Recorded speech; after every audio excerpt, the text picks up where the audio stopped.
So on these computers, the ZBrush 2019, you can download, I believe it's a 14-day or 15-day trial of ZBrush that is unlimited. There's also a side tool called Sculptress that I think is like their discount version of ZBrush you can get. It has a lot of the similar functionality of just like the core set of tools, but it doesn't have all the bells and whistles. If you really like doing this, you don't want to dish out the money for ZBrush. You always can use Maya or Autodesk Mudbox, very similar tool set. Definitely not as much stuff as you can do inside of ZBrush, but still, you know, a worthwhile piece. ZBrush 2020 was released recently. Like today is like the first day you can actually download the upgrade, which is really cool. And if you do ever decide to get ZBrush, for right now at least, it comes with free updates forever. So if you bought it, ideally you buy it once and you have it for the rest of your life, which is really awesome. So I'm just going to open up my reference over here real quick. Load that. All right, we're just going to hide this for a second. Actually, let's slide this screen.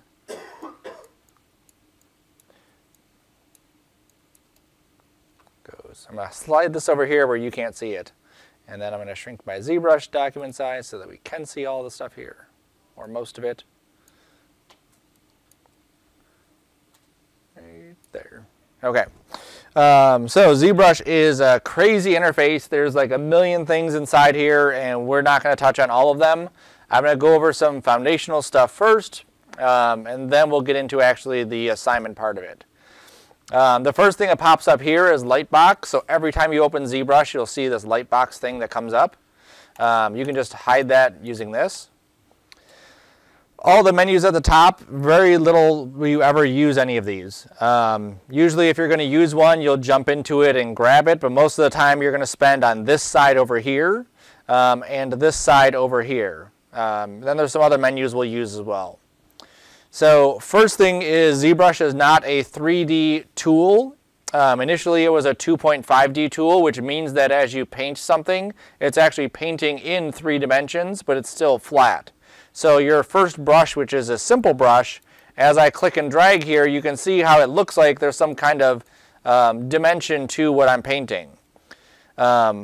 You'll find very similar hotkeys across all sculpting tools. So Alt is typically going to be an opposite. So right now this is like adding to the simple brush without holding down Alt. If I hold Alt and drag, it subtracts that simple brush. If I hold Shift and drag, this will smooth out. With this, it's not really doing anything, but that's what it would do. Okay? So right now this is not 3D, this is just painting. I'm going to go under Color, and I'm going to say Clear to get rid of this. If I go over here to the cylinder, and then I click and drag, this is a 3D item. Not yet though, okay? I'm going to hold Shift so that it snaps.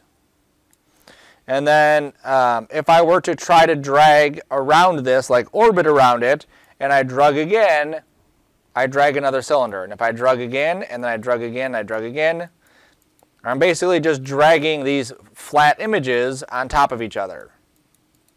And then if I go to Color and then I say Clear, everything goes away. So I'm going to drag another one, hold Shift to snap it, and then I'm going to hit T. As you go through the software, write down hotkeys as we go. So T switches this to edit mode. So T off, switch, T back on, T off. Okay, so it's allowing me to switch between edit mode and flat mode. Okay. Once we're in edit mode, I can click and drag around the object. There's no hotkeys here. I'm just clicking and dragging in the free space, and I can spin around this shape. It doesn't have views like Maya would, front, side, top. All you do is hold Shift while you're dragging, and it'll snap to those different directions. Okay, so if I want to see the top, I drag almost to the top, hold Shift, and then it will drag. If I just use my, hold on, let me get my bearings for a second. There we go. If I use Alt and right mouse button, it allows me to pan the scene. And if I use Alt right mouse button and drag and then let go of Alt, it lets me zoom in and out. Okay, so that's a weird one. I believe it's Control and Alt, and you can right mouse button drag and it'll zoom. So that's an easier one to do. Or Alt, you can pan, or nothing, and you can just right click and drag to spin around. Okay, so right clicking and dragging, Alt, right clicking and dragging, Control Alt, right clicking and dragging, let you do that. So it does take you obviously a minute to get used to that, but it is what it is. Now this is a piece of 3D geometry. The reason we're in ZBrush is because of its ability to handle lots and lots and lots of detail without destroying our speed of the modeling. If I move my mouse over to this, you'll see it says 512 polygons, 544 points. This is very minimal. I've had scenes with 10 million divisions in here, and it still works pretty quick. Okay. I'm going to make this into a 3D shape that I could sculpt just by clicking Make Polymesh 3D.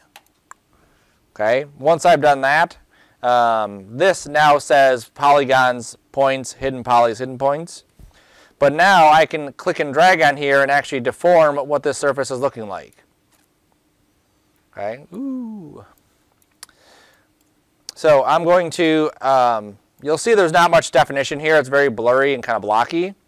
More hotkeys. Control D will add divisions. Okay, so think of like mesh smooth, or we're hitting 3 inside of Maya.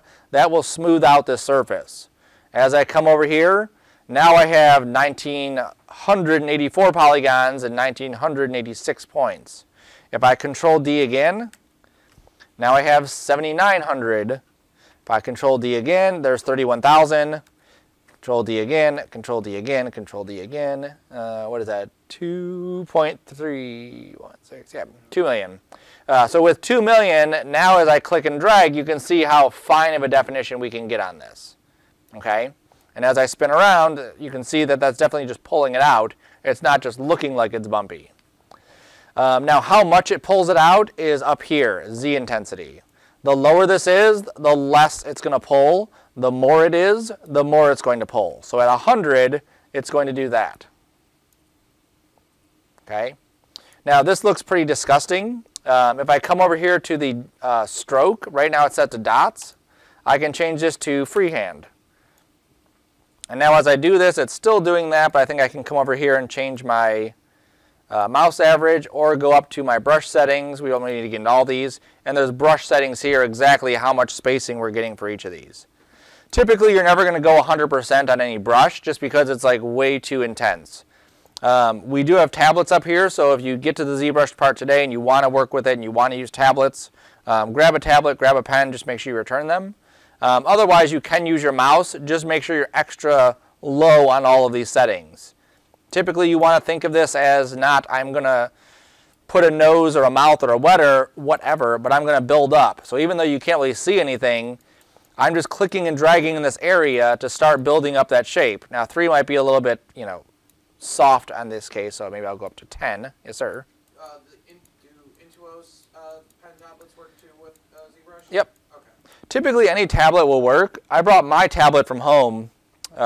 Today it's not working the way it should. I don't know if it's because I have other stuff hooked up or what, but typically any tablet should work. Okay, so you can see what I'm doing here is just kind of building up that surface to create that. Now, like I said, Alt will be the opposite. So if I were to Alt click and drag here, and Alt click and drag here, and Alt click and drag there, you can see how I'm subtracting, I'm kind of denting in that piece of the surface. And if I make this a little bit more obvious and drag, then you can really see it. Okay, if I hold Shift, this will smooth things out. So I'm holding Shift, and I'm just going over these ripples. Let me go over these ones. Maybe this will be a little more obvious. And you can see how I can then smooth out all those ripples right there so it no longer has those ridges to it. Beautiful. Okay. Now, this is another cool thing about ZBrush. Like in Maya, we can hit 1 and we have this really blocky thing. We hit 3 and we have the smooth version. When we're hitting Control D, that's adding subdivisions to this. If I hit Shift D and keep hitting that a few times, I can actually get back to my original shape. So if I needed to make a big change, I can do that right here. Let's say I go and hold down the Shift key and I smooth this out. These changes will reflect all the way in that upper model.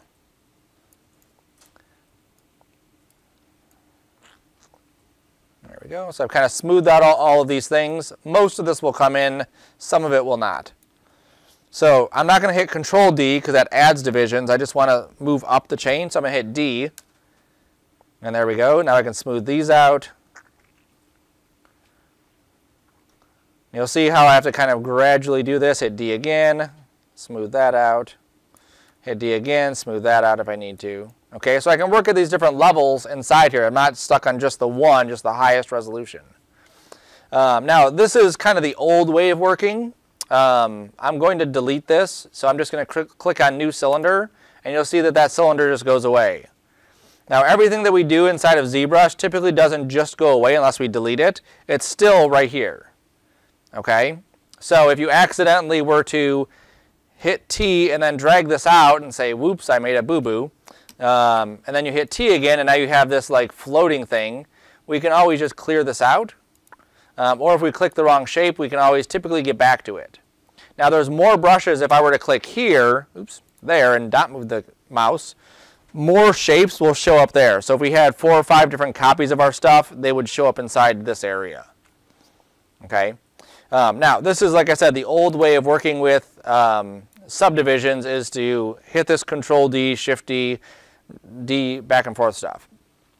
The way that we're going to do it, let me hit Make Mesh, there we go, is under this geometry area, underneath dynamesh.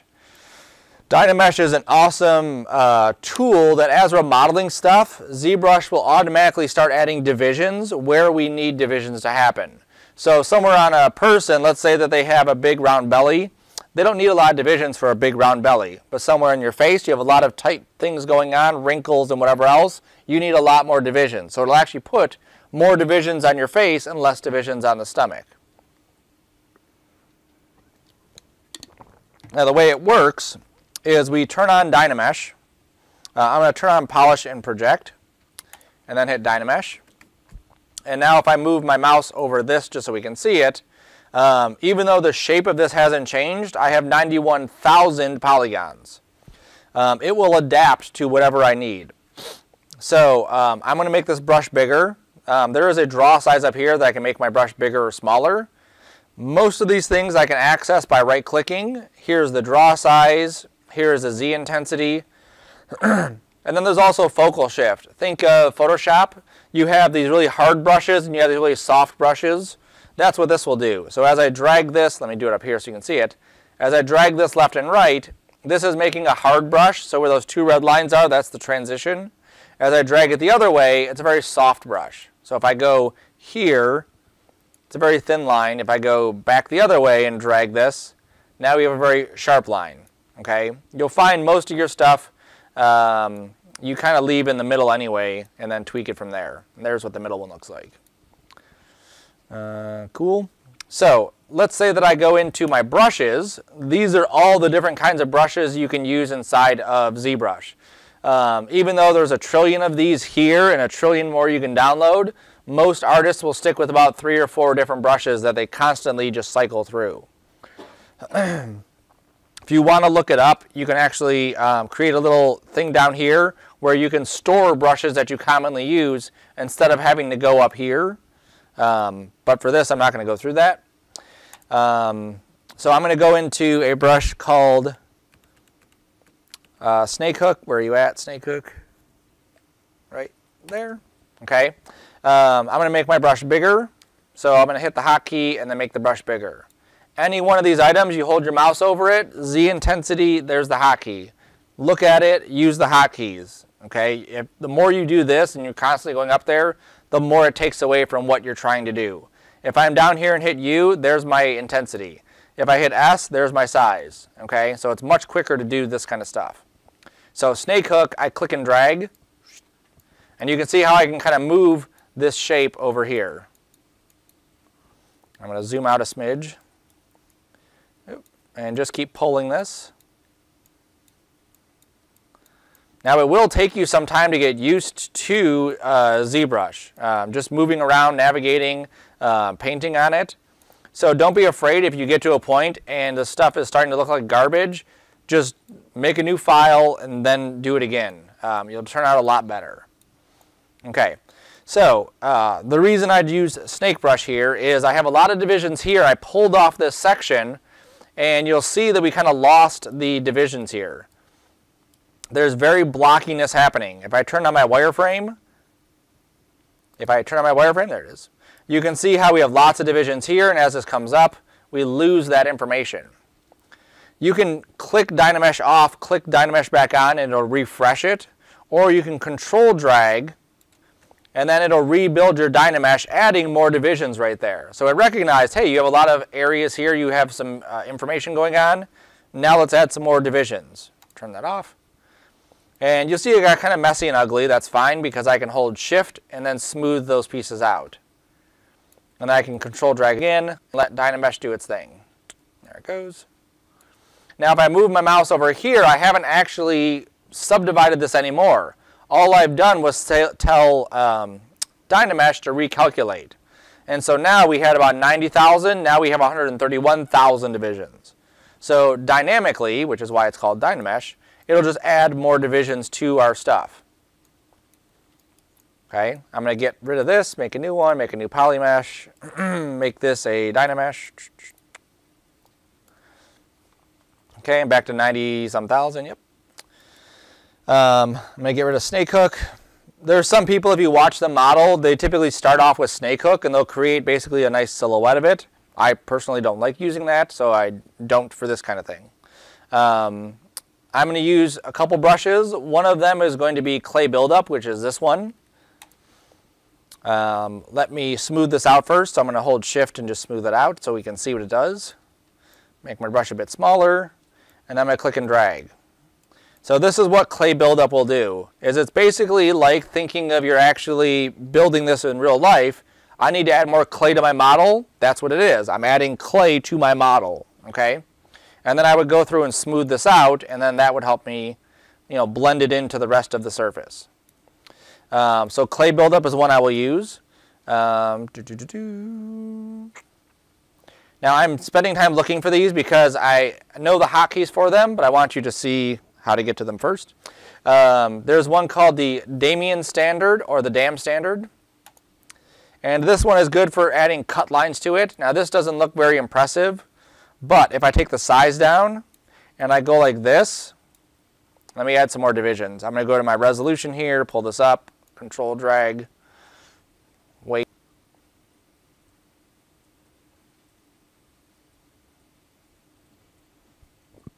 There we go. And then I'm going to draw a line. You can see how I can draw this like cut line very easily inside here. If I hold down Alt and do this, now I have like a ridge. Okay. So a lot of times I'll put in a shape like this one, and then I'll go in with my Damian standard here. Let's take the intensity down. I'll add a little bit of a crease line right here. And then in some areas I may go in with a little sharpening right there just to give it a little bit more definition.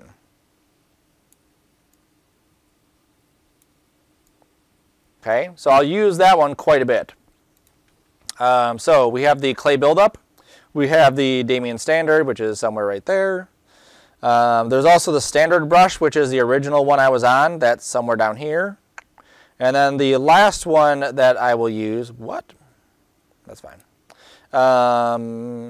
is the move brush, M-O-V-E, right there. And the move brush is for moving stuff. So as I drag this and move it, it's actually grabbing the points and just pushing and pulling them around. So usually I'll use this to give me basic shapes. When I go through my character and I'm trying to lay out what I want the skull to look like and the nose and the eyes and the mouth, typically I'll use this move brush to do that. Now there's 75 trillion other things inside ZBrush that make ZBrush as awesome as it is.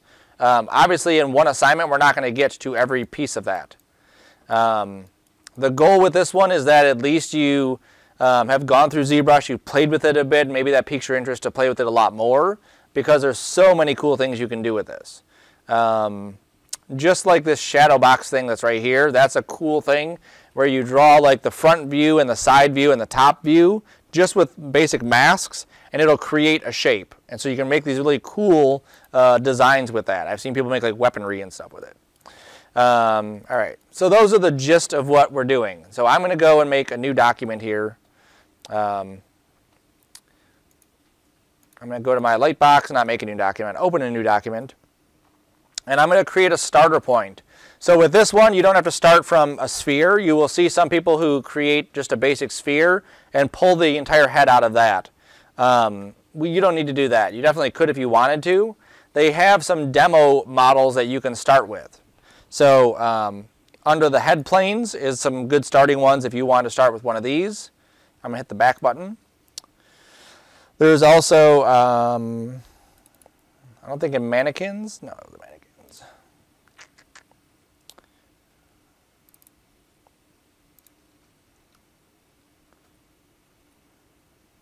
Where's the other one at? Oh, demo projects are there. Here's some other demo projects that you could start with. Super Average Man. That's when I started with that one alien dude. We're just going to do a bust, so we're going to do just like the head. So I'm going to say no, and don't save. Okay, so now this gives me just a starting point to work on. I don't know why there's a dog here too. And go to that demo head. Now you'll notice there's a number 2 next to this. That means that there's a subtool, okay? So think of subtools as just other objects that are in part of this scene. So I'm going to go down to my subtools here, and you'll see that one layer, one subtool is the head, and the other one is the eyes and the teeth. I would recommend not worrying about a mouth in this unless you really want to model all the gums, the tongue, all the parts of that. So if you focus on just having the model closed as far as the mouth goes, then it makes your life a lot easier. So we're going to start with this. He already has quite a few divisions, like 56,000, which is a good starting point. You'll notice that as I move my mouse on top of this, that I have a dot on either side. So now I have symmetry set up. If I hit X, that will toggle symmetry on and off. Okay? If I go under transform and I go under active symmetry, you can even turn the direction that the symmetry is happening. So you might have something that the symmetry works better in Z. I've never, that I can think of, had a Y time where I use the Y one.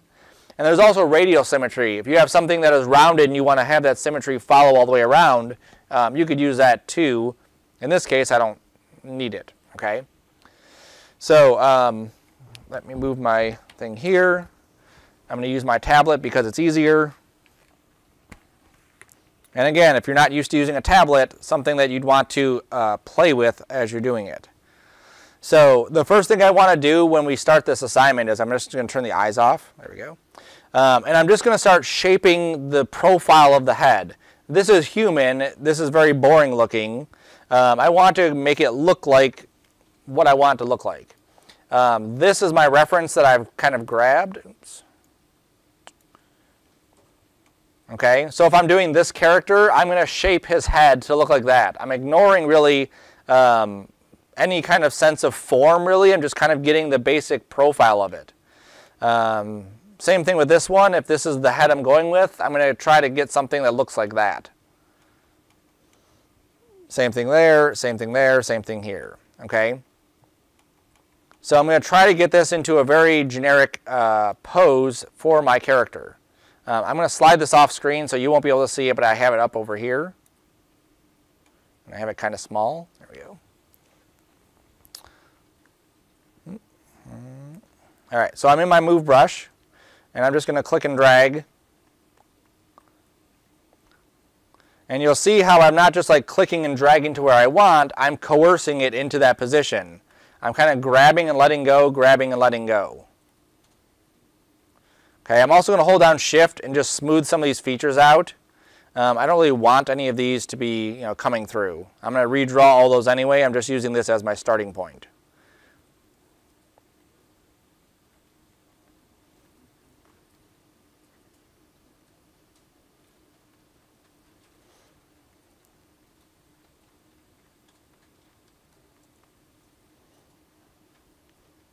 I shrink my brush, my move tool, you can see how I can really customize what that looks like. Even though the eyes are down there, it doesn't matter because eventually those eyes will just go away.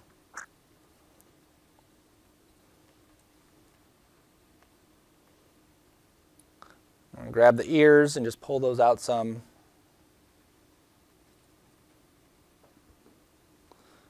So I'm not really worried about the divisions here or the flow or anything. I'm just trying to create the shapes of these parts.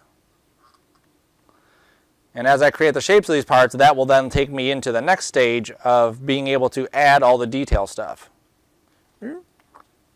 Or add the flow, which will then get me to the detail stuff.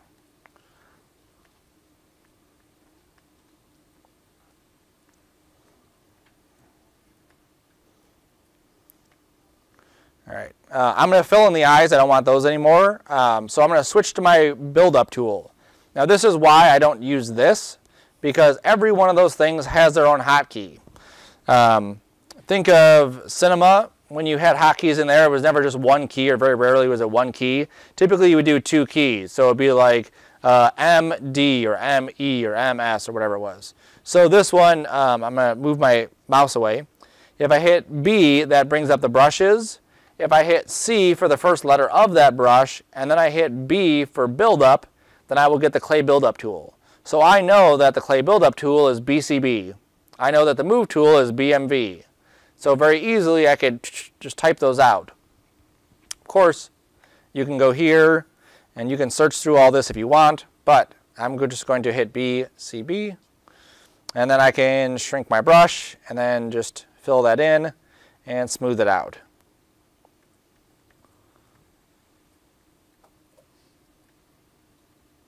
There we go. Okay, so now his eyes are all filled in pretty much. Do the same thing on the nose. I'm just going to subtract some of the nose stuff and smooth that out. Okay, you can still see some kind of indication of it, but we're not doing anything, human, so we have room to kind of adjust as we go.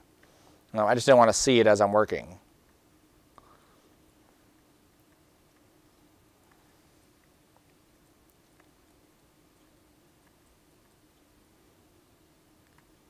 So you'll see how I'm just kind of working on each one of these areas and just kind of tweaking what those things look like. You don't have to be stuck to one thing, like you don't have to fix the nose before you move on to the mouth. You can jump around, and that's typically how most people work. I'm going to control drag out here just to rebuild that dynamesh. Make sure it's still on. Maybe I didn't turn it on for this yet. Dynamesh. Nope, I didn't. So I'll turn the dynamesh on. If it says, would you like to freeze, you can just hit yes. There we go. And then we'll hit dynamesh again. And now I can smooth this out. Usually after you do a dynamesh, you have to smooth it just because it facets all the pieces. There we go.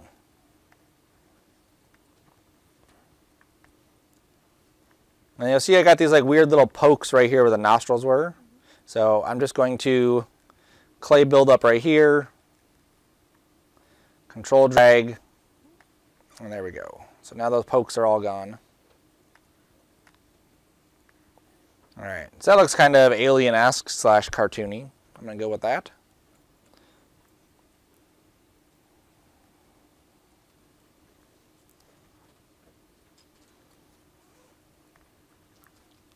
All right, so you'll see a lot of this where I just move stuff and then start smoothing it in to blend it in with the rest of the surface. Some of these brushes, like the move tool, I typically use huge because I'm moving big pieces around. If I went with a small brush, it would be very like dimply like this, and that looks weird. Okay. Specifically, if I had like horns or something, yes, I'd probably go with something like that. But something like the basic shapes where I'm at now, I don't want to do that. All right. Oops. All right, so that looks pretty good to start off with. It looks like he also has some fangs or something there. Oh, those are his teeth poking through. Why are those still poking through? I turn the eyes off? Nope, I don't know what that is. I'll deal with that later. All right, so now that I have the basic shape of my character as far as like his head shape, I'm going to go into the standard tool, B, S, and then T. And then I'm going to start to add some landmarkers, okay? So things like where bones would be coming through, So there's his jaw right here. And I'm going to smooth these things out later. I just want to get these lined up. Here's his, the vein that's in his neck is going to come down like this. His collarbone will be like here. I'm going to shrink this down. His nostrils, let's say they're going to be like this. Right? And as this is our creature, we can really customize this however we want. It doesn't have to be like perfect. The idea is that it looks realistic. If I went like this, you know, that doesn't look realistic at all. Or if I left this kind of bumpy like that, that would look very weird. So I definitely don't want to leave that just bumpy.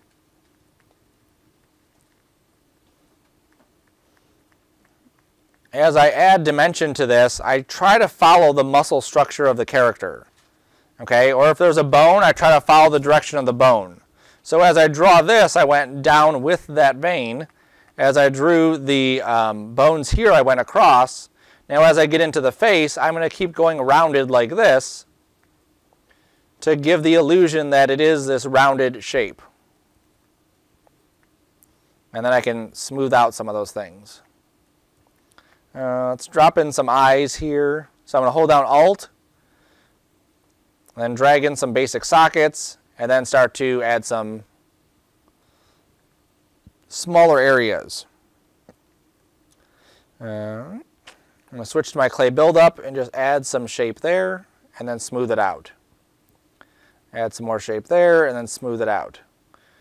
With a tablet, the amount that I press down is the sensitivity, so that's where you don't get that with a mouse. As I drag this here, if I drag light, I get light indentations. As I drag this heavy, I get heavy indentations. With a mouse, it's 100% the same every time. Okay? And you'll see me kind of do this often where I'm control dragging out here just to have it rebuilt. And you do lose some of your geometry as you do this. You just have to be aware of that. Switching to my move tool, I just want to pull this out some more. That's kind of weird. Let's smooth that out.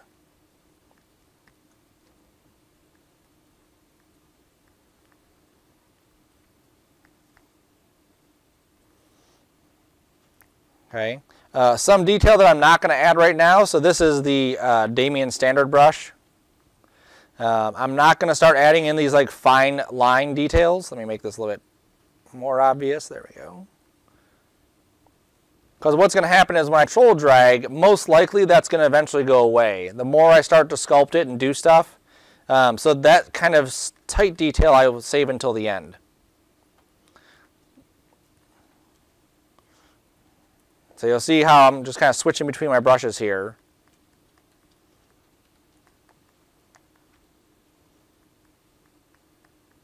I'm kind of flattening out some of the areas that maybe I didn't want to be so rounded.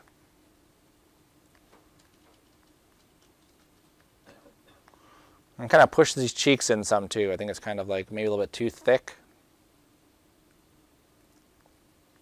Pull his mouth open. Got it.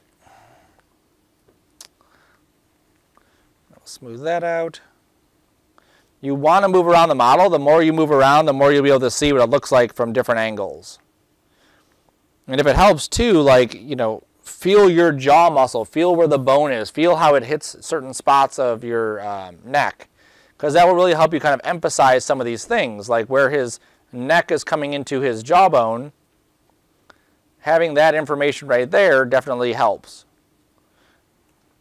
I'm going to just push that up just a little bit right there and smooth it out. There you go.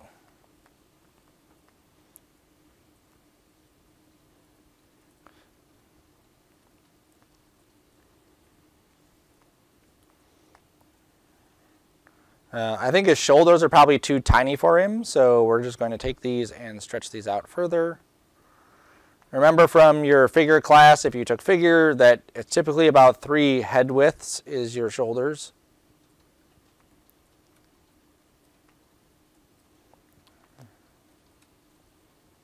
So that seems a lot better. Maybe I'll thin out his neck.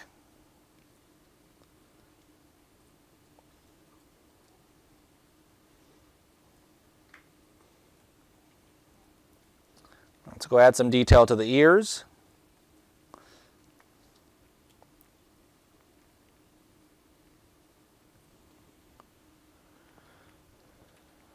So I'm just using the clay buildup, holding Alt, pushing in, and then smoothing out. And then I'm going to come in afterwards and just add some more lines that kind of blend it in with the rest of the head.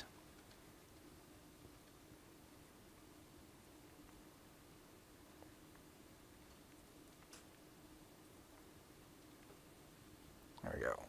Now if something gets too thin, sometimes the clay buildup will not do a very good job. So the end of this ear, if I start clicking and dragging on it, you'll see how it kind of flattens it out. So this is a time where I would use a different tool. Not pinch. Why did I go to pinch? B-I-N. So this is going to be inflate, which for some reason comes up in flat. And then I could just add a little bit of thickness to this and then smooth it out a bit. Okay, so I still haven't added any like real details to this. I'm still focusing on just the forms and the basic shapes. Yes, sir. Smooth is always set for when you hit shift and drag? Okay. Yep, no matter what tool you're in, shift is going to be smooth. All right. And as I do, watch my intensity up here. If I hold shift, it switches, okay? So you can, if you're using the mouse especially, you want to adjust that intensity, because what will happen is you're working in this area doing this, and then you're like, okay, now I'm going to hold down shift, and it just erases it. Where you want it to just kind of blend in and soften that structure, so you definitely want to make sure that you've lowered that intensity if you're using a mouse. From the side view, this jaw looks hideous. I don't like how this mouth is turning out at all, which is again why you want to move around. That's kind of cool. He has like an underbite. Straighten his jaw some. Yeah, maybe I want to just push the whole thing in. And again, this is one of the great things about it. We haven't touched polygons at all as far as, you know, extruding or doing any of that. We're just literally sculpting like it was clay.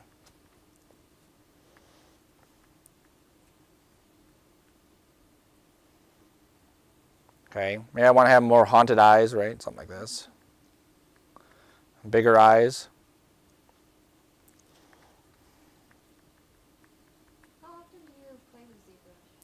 It's usually my go-to when I get bored or if I'm watching TV. So if I'm done with all my other stuff and I'm like, I want to build a head, I'll go into ZBrush. Oops. These need to come a little bit closer. There we go.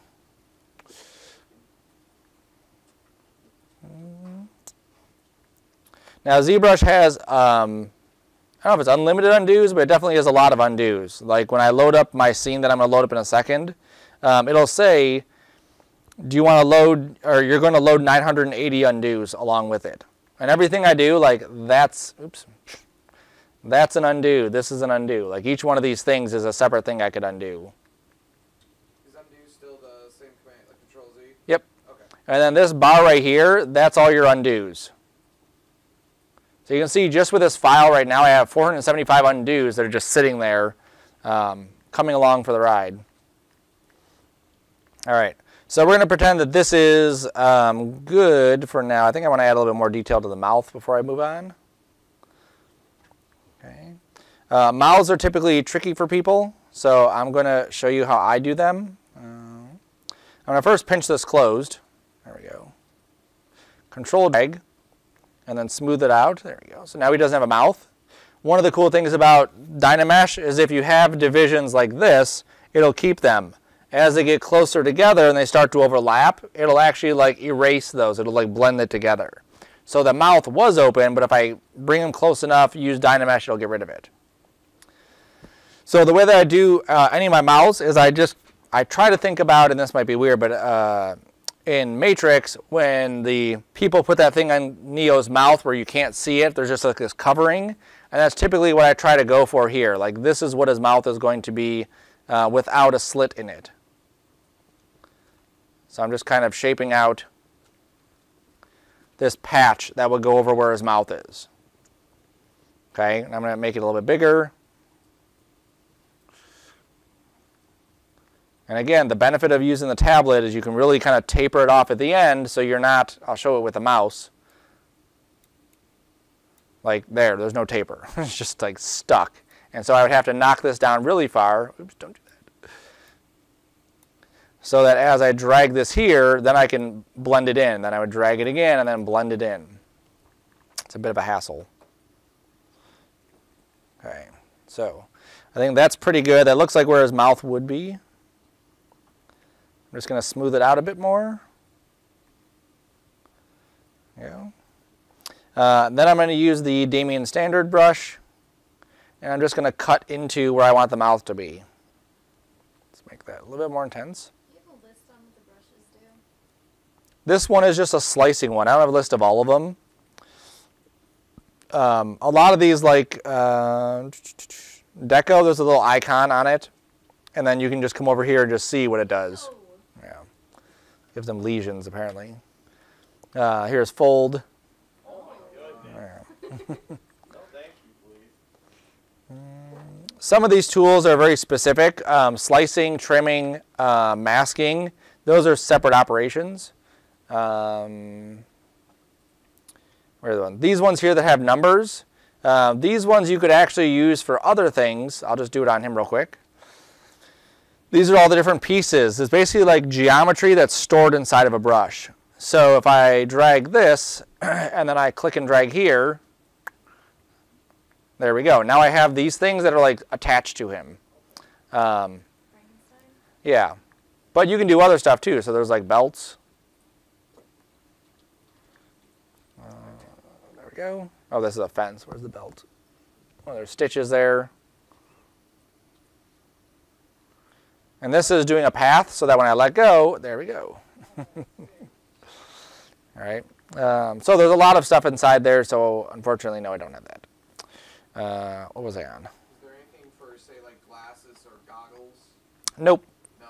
But you can bring in geometry. So if you were to model something inside of Maya, you can just go over here to import and bring in that glasses. But people have done everything inside this. They've done full-blown mechs and whatever else. So you can actually model anything inside this area. Yes, ma'am. Yes, you can do hair too. There is down here fiber mesh, and that will create hair that you can sculpt and make it look like hair. This looks kind of creepy. Let's not have it look like that. Let's just smooth it out. And then let's go this way. We'll give him a small mouth, like that.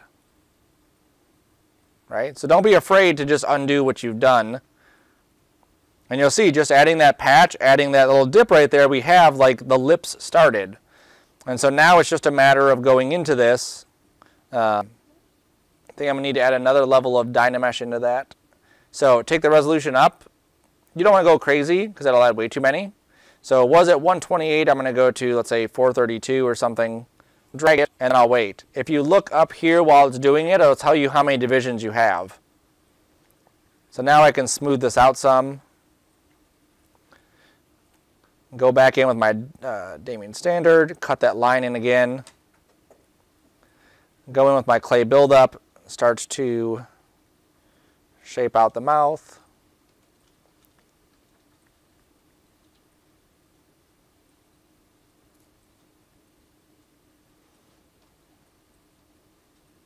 And I'm just kind of smoothing this out here and then smoothing that out there. You'll be able to get pretty good at just using the tools, but if you want to get really good, you'll watch other people and how they do their stuff. So I'm not going to go with a typical mouth here. I think I'm going to just tweak this and make it look really kind of creepy. And I'm really going to push in with that Damien Standard just to get it to really crease inward.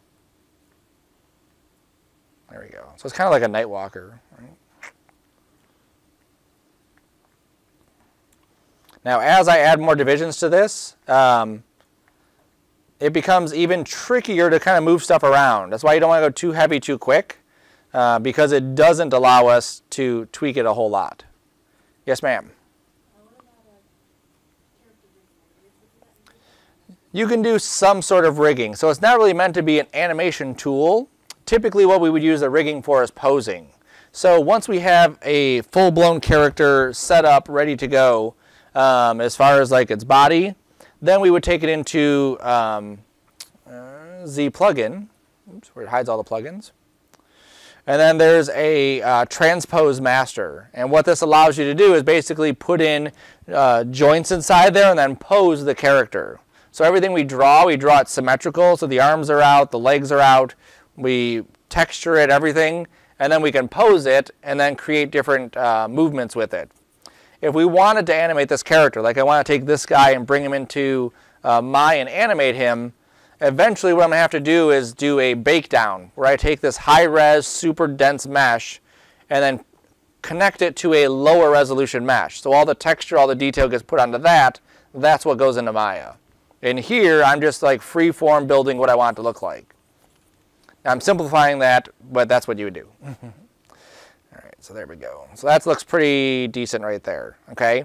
Now, as I do this, again, this lip detail, if I control drag, it may just go away. It may just be not enough red or not enough divisions that I may lose some of that. It looks like it kept it pretty good.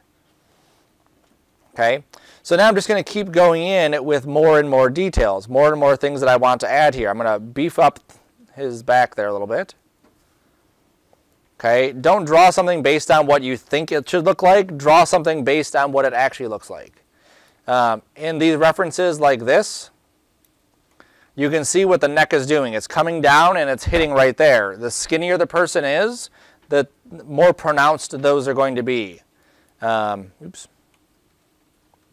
If I go to this guy, you really won't see those too much. You won't really see his neck because his head is so huge, his body is so huge, and it's just kind of like resting on top of it. What you do see are those trapezius muscles really in the back. Those really stand out. Oops, keep hitting the wrong button. This guy too, you can see him obviously because it's a muscle version of that guy. He has a neck collar on. Here we go. This one you can kind of barely see it, but it's there. But then you also see this other one. Then you also see that trapezius. You really see those collarbones.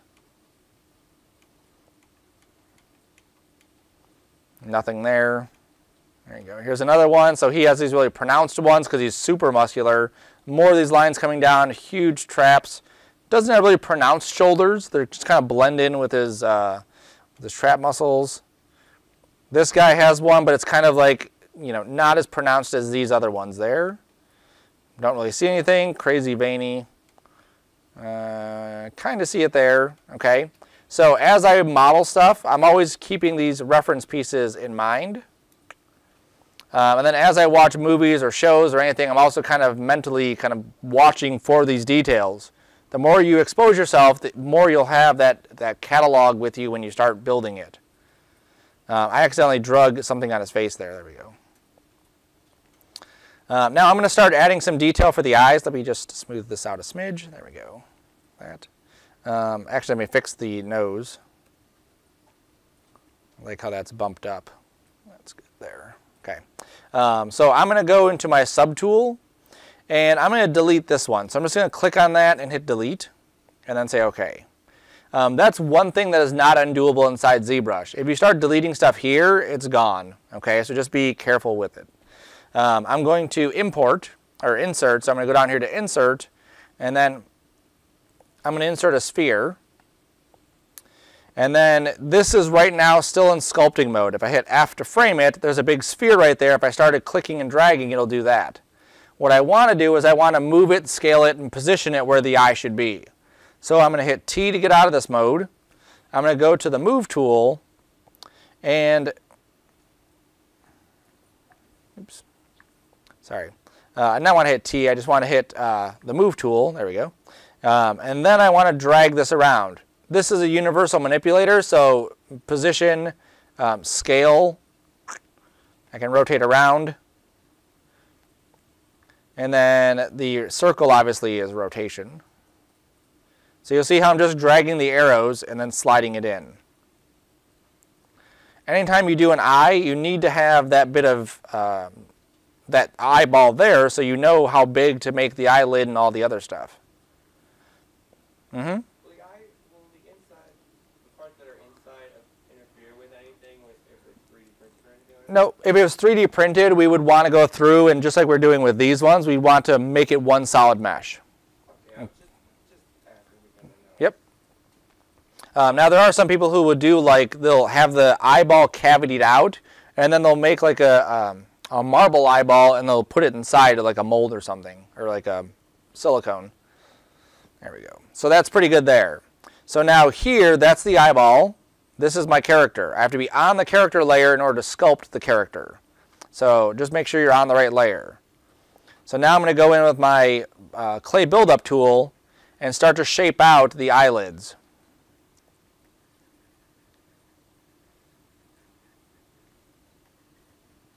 So you'll see I've used the clay buildup just to create these shapes. And then I'm using the smooth to smooth it out.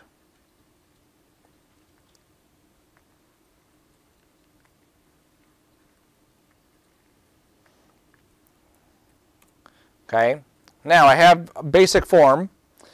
Now we can look at the expression before we get any further. So, what do these eyes say about the character?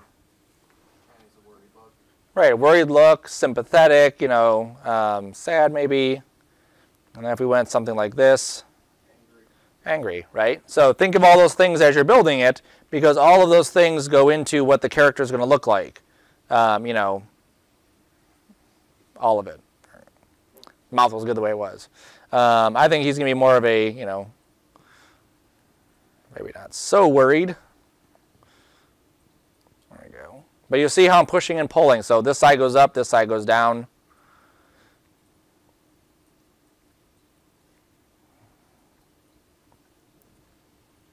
That seems pretty good there.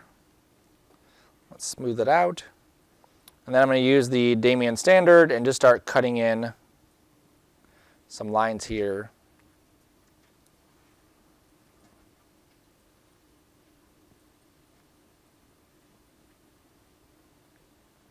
So even though we're not animating these things, I'm still going through the process of what it would look like if he had eye folds.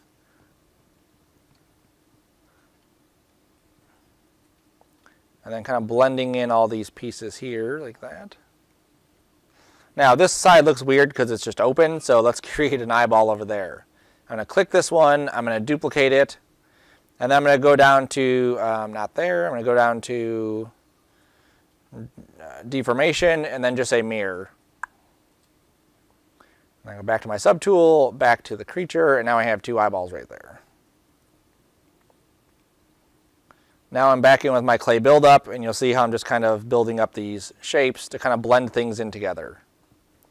As you get close to the center, just be aware that you don't want any creasing or pinching right there, because it becomes very obvious that he's symmetrical if you do.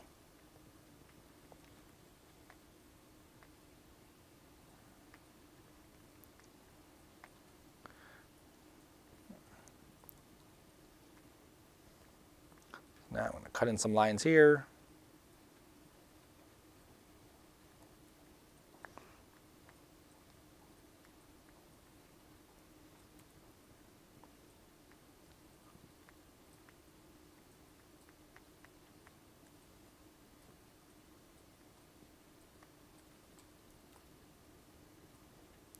So you'll see a lot of times I'm using this Damien standard brush just to kind of cut in where these shapes are going to be.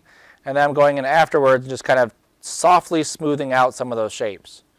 Some people will just use the standard brush and the smooth brush. That's the only two they'll use.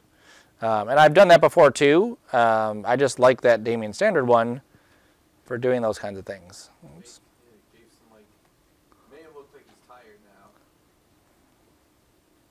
Yep.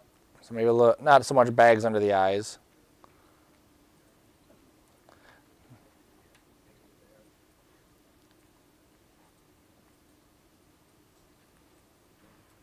I'll go this way, maybe pull this a little bit forward. It's finding that right angle of just moving the things in there. That eyelid is a little bit too thick.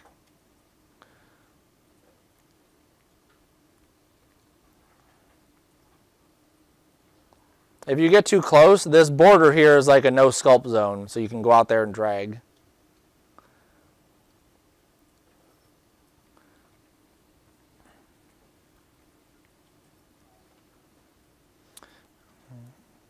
I'm going to add a little bit of thinness here just as I'm thinking of it, so I'm just going to push this in. Pull some of the cheeks out.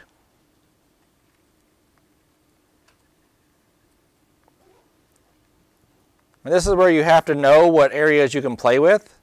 Around the mouth right here, there's bone. So you really can't pull that too far away. Right here, there's a bone. So I can't really push that in. It'll look weird. But right here, typically there's an open area that I can do that to, and it'll still look appropriate. Even though it's not human, we assume that it still has some of the same characteristics of a human.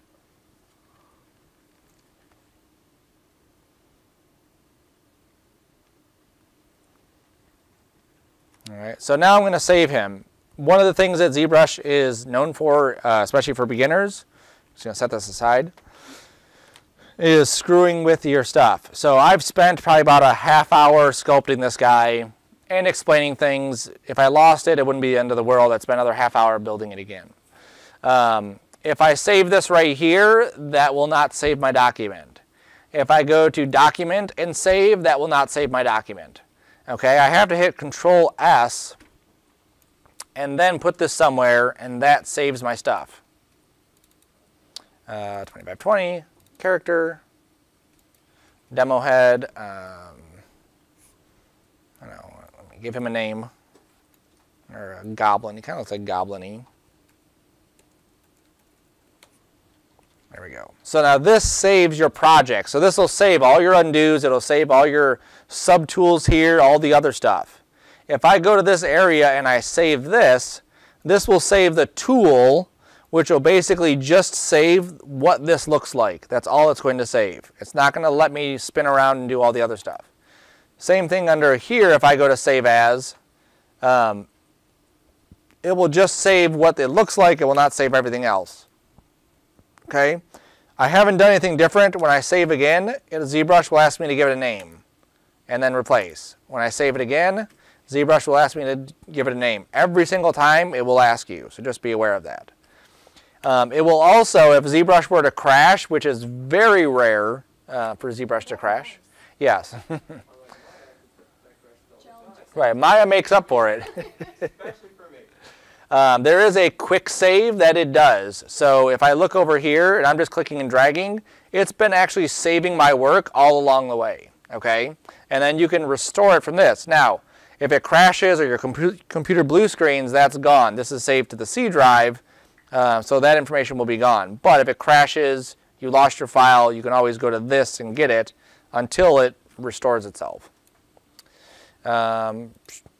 All right, so let me open up this other character right here. No, it always confuses me because I'm like, oh, I need to save. I already saved. So there it is, loading my undo queue, retrieving 981 undos.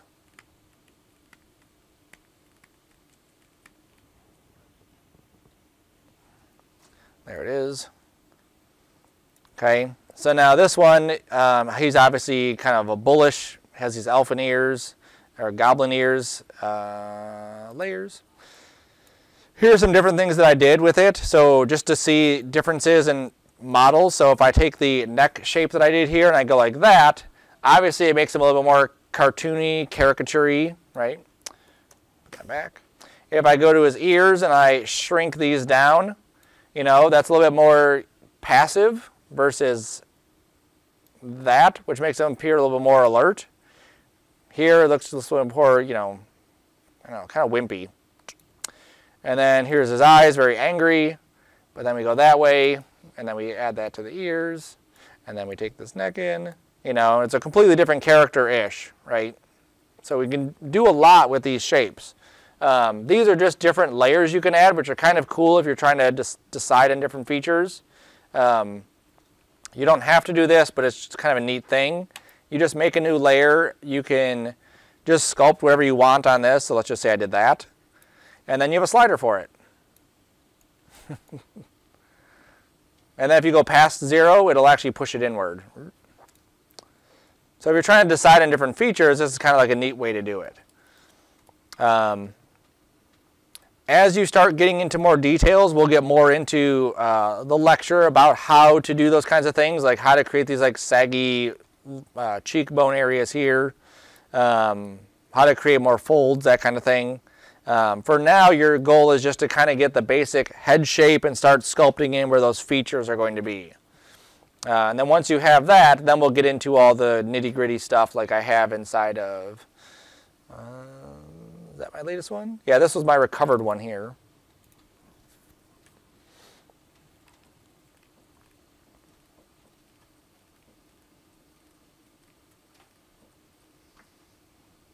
Loading 2021 undos.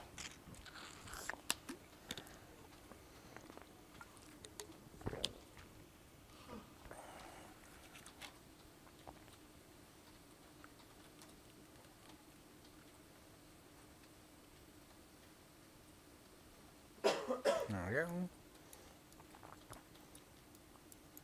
So you'll see here, adding these kinds of details is not just like sculpting, because we have different directions it's been sculpted. It's not just like pushed in, it's pushed in and tucked in. Same thing here, it's pushed and tucked inside there.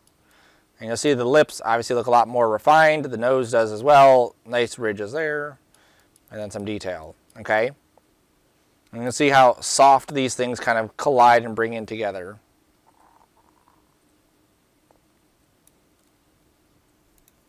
And then the same thing with this guy. Painted paint. I'll just go to the print one.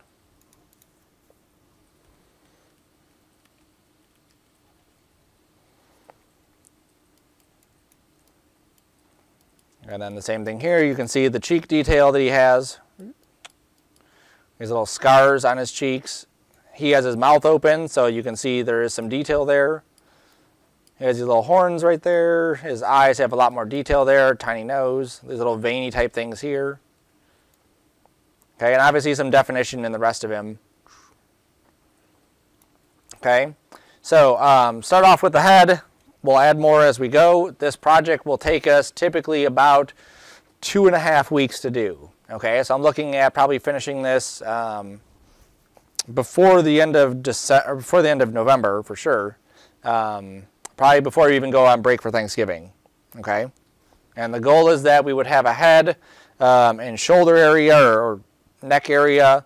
We'll have some paint on there, and then we'll render it out from ZBrush. We're not going to go through the whole process of Maya and doing all of that stuff. Time-wise, we just don't have that much time. Cool. Questions yet?